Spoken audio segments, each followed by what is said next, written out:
Hello friends, myself Saksham Saxena. I am from Baba Hidas college of pharmacy and technology. आशा है आप लोग स्वस्थ होंगे।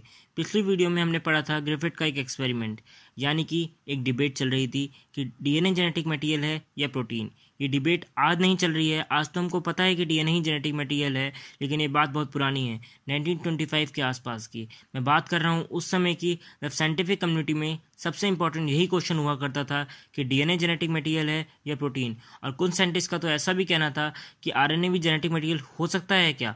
तो इस चीज़ को लेकर बहुत साइंटिस्ट ने एक्सपेरिमेंट किए, एंड सबसे इंपॉर्टेंट जो एक्सपेरिमेंट था वो ग्रिफिथ का एक्सपेरिमेंट था, जो हमने लास्ट वीडियो में देखा था। अगर आप लोगों ने लास्ट वीडियो ना देखी हो तो प्लीज़ पहले उसको देखिएगा, क्योंकि ये वीडियो उससे ही कनेक्टेड है।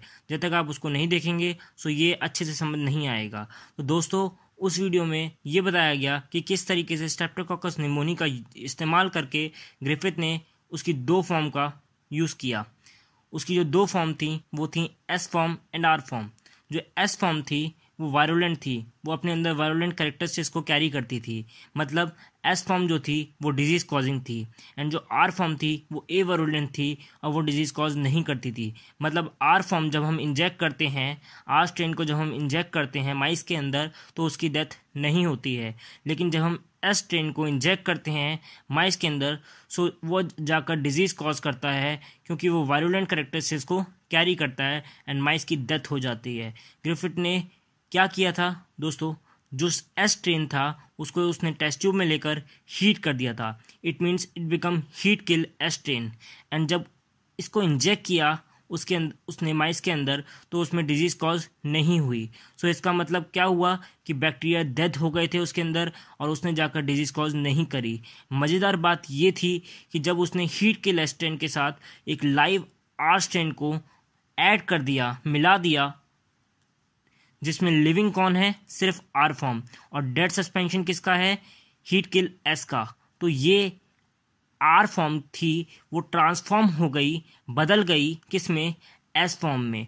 और इसी को हमने नेम दिया ट्रांसफॉर्मिंग प्रिंसिपल का। मतलब आर फॉर्म का कन्वर्ट हो जाना एस फॉर्म में due to the genetic transformation.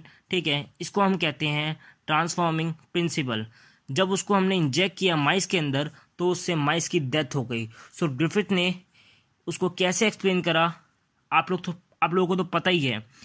Heat kill S में कुछ ऐसा है जो जीन्स को लेकर ट्रांसफ़र करता है आर फॉर्म में, उसको ट्रांसफॉर्म कर देता है एस स्ट्रेन में एंड वायरुलेंट कर देता है।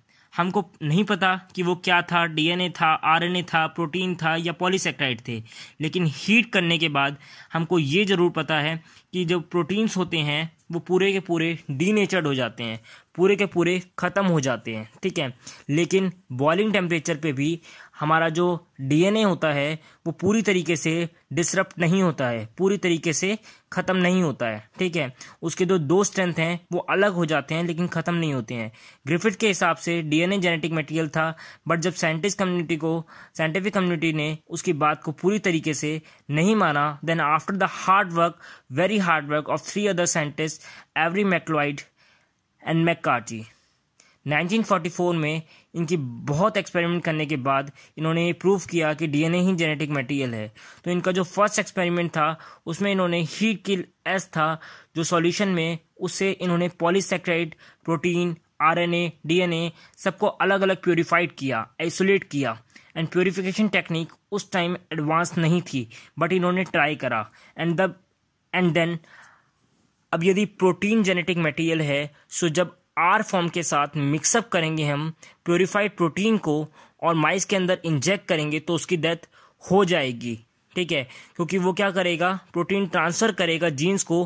बट जब इन्होंने ऐसा करा सो माइस की डेथ नहीं हुई, माइस लाइव कर गया। एंड सेम थिंग इन्होंने पॉलीसेक्राइड के साथ भी करी। उस केस में भी जब इन्होंने आर फॉर्म के साथ प्योरीफाइड पॉलीसेक्राइड को मिक्स किया तो माइस में इंजेक्ट किया तो माइस लाइव कर गया।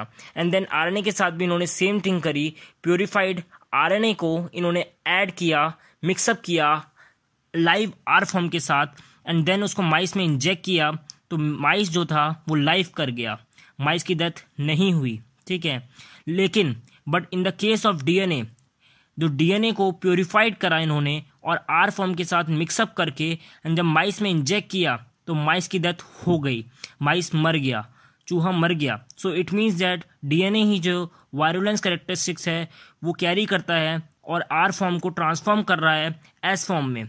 बट द साइंटिफिक कम्युनिटी उस टाइम ने भी इनकी बात नहीं मानी, पूरी तरीके से उनको एस्टेब्लिश नहीं करा कि डीएनए ही है जो जेनेटिक मटेरियल है। कुछ साइंटिस्ट का कहना ऐसा था कि प्योरीफिकेशन टेक्निक जो है हमारी इतनी डेवलप्ड नहीं है कि जो है उसमें डीएनए को हम पूरी तरीके से जो है वो प्योरीफाइड कर पाएँ। ये ऐसा भी हो सकता है कि प्रोटीन के कुछ पार्टिकल्स जो हैं वो उसमें ट्रांसफ़र हो गए हों और उन्होंने ऐसा करवा दिया हो, ठीक है। देन आफ्टर दैट इन्होंने एक सेकंड एक्सपेरिमेंट करा जिसमें इन्होंने डाइजेस्टिव एंजाइम्स का यूज़ करा और इन्होंने ऐसा बोला कि हम 4 डाइजेस्टिव एंजाइम जो हैं उनको यूज़ करेंगे जो कि पूरी तरीके से हर एंजाइम पूरी तरीके से एक प्रोडक्ट को ख़त्म कर देगा। एंड देन इन्होंने उसको एब्जॉर्व करा। इन्होंने किस तरीके से करा? इन्होंने 4 डाइजेस्टिव एंजाइम जो थे वो यूज़ करे, DNAs, RNase, protease and F3S। इन्होंने क्या करा? इन्होंने डीएनएस को जो था उसका फंक्शन था जो डीएनए है उसको पूरी तरीके से ख़त्म कर देना, आरएनएस का फंक्शन था आरएनए को पूरी तरीके से ख़त्म कर देना, प्रोटीज का फंक्शन था पूरी तरीके से प्रोटीन को ख़त्म कर देना। तो दोस्तों इन्होंने चारों एंजाइम को तरीके जो है अलग अलग यूज़ किए। इन्होंने क्या किया दोस्तों? इन्होंने सबसे पहले हीट किल स्ट्रेन में एंजाइम ऐड किया और for the degradation of polysaccharide, and then उसमें इन्होंने लाइव आर स्ट्रेन के साथ उसको मिक्सअप कर दिया एंड देन उसको इंक्यूबेट किया पेट्री प्लेट में एंड रिजल्ट्स मिले इनको, पेट्री प्लेट में ट्रांसफॉर्मेशन हो गई। सो इसका ये प्रूफ होता है कि पॉलीसैकेराइड के बिना भी ट्रांसफॉर्मेशन हो रही है। मतलब हमने जो पॉलीसैकेराइड था उसको डिग्रेड कर दिया था पूरी तरीके से, बट उसके बिना भी ट्रांसफॉर्मेशन हो रही है। जो आर स्ट्रेन है वो कन्वर्ट हो रहा है एस स्ट्रेन में, मतलब जो पॉलीसैकेराइड्स है वो उस जीन्स को कैरी नहीं कर रहे हैं, ठीक है। देन इन्होंने सिमिलरली प्रोटीन के साथ भी किया। प्रोटीन के हीट किल स्ट्रेन में से इन्होंने ऐड करा प्रोटीएज एंड उसमें से प्रोटीन जो है पूरी तरीके से ख़त्म कर दिया और देन उसको मिक्स कर दिया लाइव आर स्ट्रेन के साथ एंड देन उसको इंक्यूबेट किया एंड रिजल्ट मिले, इस बार भी ट्रांसफॉर्मेशन हो गई। सो इट्स प्रूफ दैट कि प्रोटीन भी जेनेटिक मटेरियल नहीं है। एंड देन थर्ड टाइम इन्होंने हीट किल स्ट्रेन में लिया एंड उसमें ऐड करा आरएनएस को, एंड आरएनएस में ने भी पूरी तरीके से आरएनए को ख़त्म कर दिया एंड आर स्ट्रेन उसमें ऐड कर दिया गया, उसके बाद मिक्सअप कर दिया गया एंड देन इंक्यूबेट कर दिया गया उसको पेट्री प्लेट में एंड रिजल्ट्स फिर भी मिले, ट्रांसफॉर्मेशन हो गई पेट्री प्लेट में। इसका मतलब आरएनएस भी जेनेटिक मटेरियल नहीं है, क्योंकि अगर उसके बिना भी ट्रांसफॉर्मेशन हो रही है। बट फोर्थ टाइम जो है दोस्तों यहाँ आया ट्विस्ट, जब उन्होंने हीट किल एस स्ट्रेन में ऐड कर दिया डीएनए एज। उसमें इन्होंने क्या करा? डीएनए एज ऐड करने से पूरी तरीके से ख़त्म हो गया एंड उसको मिक्सअप कर दिया लाइव आर स्ट्रेन के साथ एंड उसको इंक्यूबेट कर दिया पेट्री प्लेट में। सो रिजल्ट आया नो ट्रांसफॉर्मेशन। क्या आया result? No transformation. So it's proof that DNA ही जेनेटिक मटेरियल था जो वायरुलेंस कैरेक्टरिस्टिक्स को एस स्ट्रेन से लाइव स्ट्रेन में ट्रांसफर कर रहा था एंड आर स्ट्रेन को एस स्ट्रेन में कन्वर्ट कर रहा था। सो इन्होंने मिलकर ये प्रूव कर दिया कि इस एक्सपेरिमेंट से कि डीएनए ही जेनेटिक मटेरियल है। एंड आई होप आप लोगों को ये चीज़ समझ आ गई होगी। एंड इसी के साथ ये यूनिट यहीं पे कंप्लीट करते हैं। And thank you for the watching my video and signing out.